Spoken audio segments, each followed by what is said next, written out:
Hi, I'm Amy Baldwin, and I'm here with Laurie Hazard, and we're talking about this ever-pleasant topic of rejection.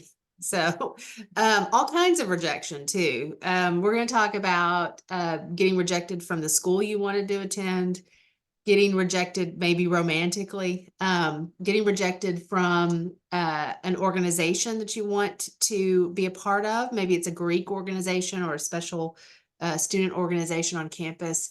Rejection from an internship or a specialized program, graduate school, jobs. It's everywhere. Rejection is everywhere. Behind every corner that you could be rejected. So, I want to have this conversation because I think sometimes we forget to have the conversation with our students. We are always so focused on what they need to do to get there or to be successful. We never put into the plan, what do we do when everything we did just didn't work? So let's start with college rejection, because we may have some people listening to this who have been rejected from a college already. Maybe they're seniors, maybe they're juniors about to work on their applications this summer, and then we'll possibly experience some of that next year. What could parents and families talk about if at that level in terms of rejection? I mean, I think it's good for students to um, have the skinny on what admissions offices and enrollment management offices do, because I think students have the tendency to take it personally. And if you kind of step back and look at how enrollment managers work to build a class, um, lots of different factors go into it. So I think of, for example, a state school where they're going to have, maybe, I'm making this up, 50% of students from out of state and 50% of students from in-state.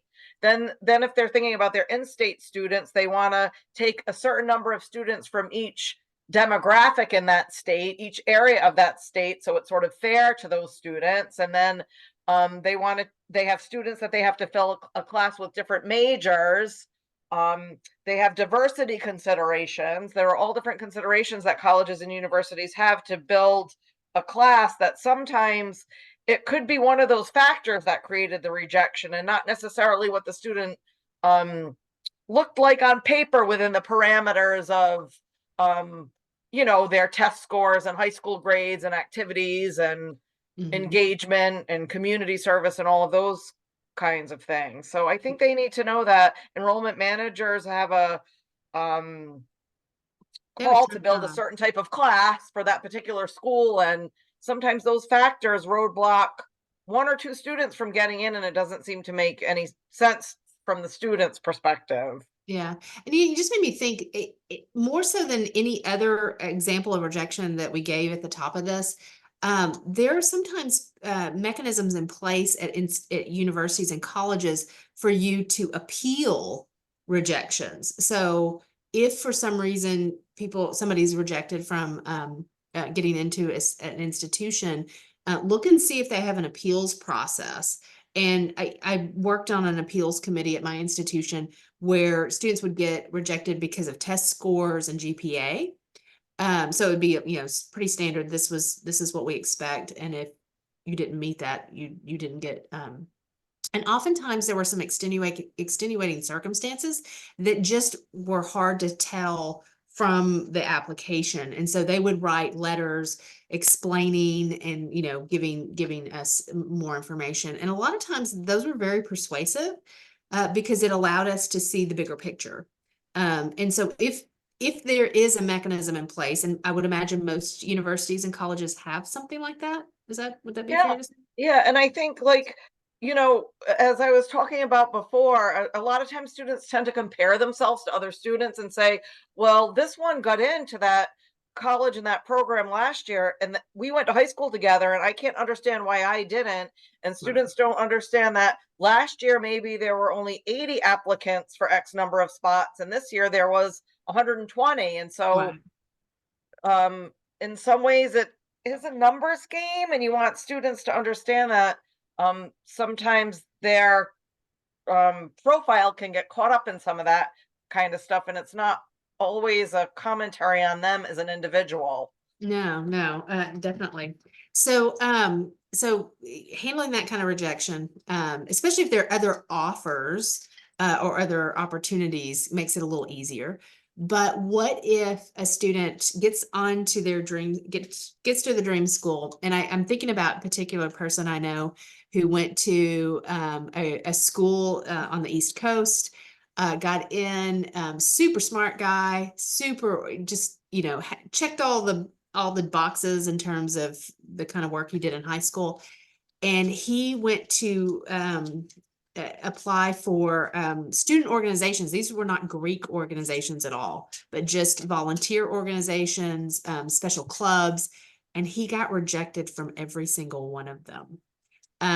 And so he was kind of devastated by that. I'm just curious, how do you handle that? Or how would we talk to our student about those kinds of rejections? Well, I mean, I think not knowing, the circumstances, sometimes there's the next semester that you try again.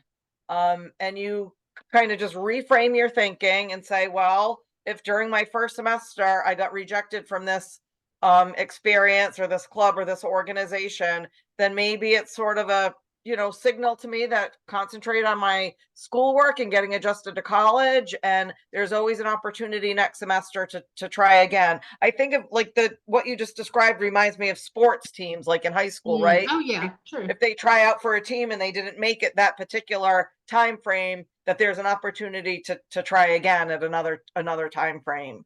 Yeah. And, I think about also Greek organizations, sororities and fraternities in the bid process. And I did not go through any of that, so I can't really speak with any intelligence on it.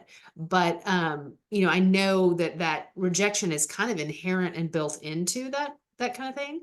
And it seems to be fine as long as there's a space for you in an organization that you wanted to be in. But I have heard stories of students who got rejected from all, and it really colored their first semester in particular, or their second semester. And I just wonder, what kinds of things should families talk to their student about if there isn't really truly another time, or they've decided that that was too much emotional roller coaster ride for them, and they don't want to go back through that.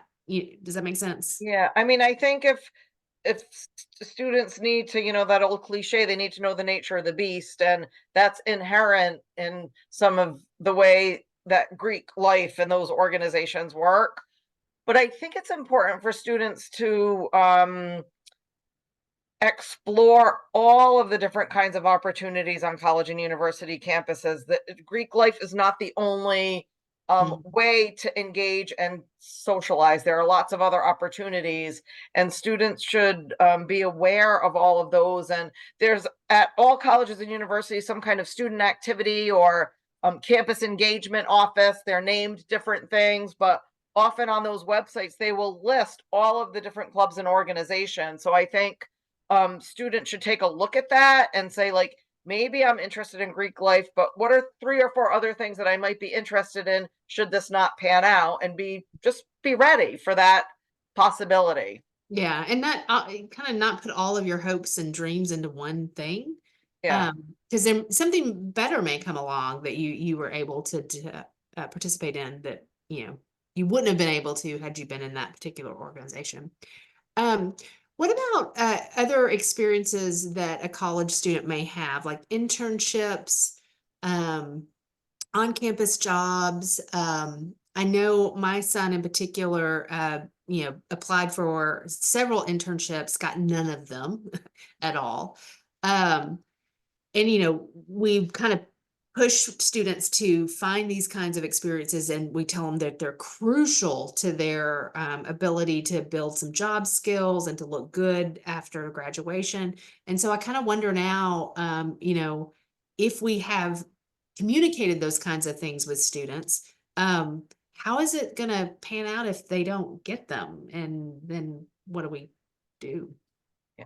I mean, again, I think it's knowing that there are alternative opportunities, that if they were looking for an internship to build a particular kind of skill, to explore other opportunities that would help them build that skill. And I think, um, sometimes internships sound very fancy, right? They have a title of an internship with a particular company, but normal, regular summer jobs can still help students build those similar skill sets. So there are other opportunities to build the same kinds of skill sets that employers are looking for, like effective communication or the ability to manage multiple priorities. Those kinds of skill sets that employers are looking for can be cultivated um, in the absence of some of these more sort of formal experiences with the fancy names Fancy attached to title. them. I'm glad you said that because that was our plan B or C, which was you just have to get a job. Just get, if you Yeah, don't get an internship, just get a job. And I think another piece of that, and you hinted at this, is having the conversation with this between the parent and the student, regardless of what they're employed doing, whether it's an internship or a part-time job, helping coach them on the sharing the story of what they were doing and learned. So just like you said, I managed multiple priorities. I was punctual. I had to communicate with customers. I had to, look ahead and plan and execute certain things on certain days and be reliable. All of those words and things could be true of an internship experience or a job. it's interesting. I was helping a young woman with her resume last week, and she was looking at her resume, and she had spent a lot of time in the service industry. And one of the things that she mentioned is that when new employees came on board, because she had worked at a particular place for a number of years, she was helping train them, but she wasn't looking at it like she was socializing somebody else into the organization. She wasn't looking at it that she was mentoring them and developing their skills. And she just thought, oh, I'm helping a new fellow employee learn the job. Well, that's a leadership position really at Mhm. an organization, and that she was trusted enough by the employer to be put in the role that she's helping acclimate the other employees. So I think exactly what you said. It's important to get students to really think about these experiences in a different ways.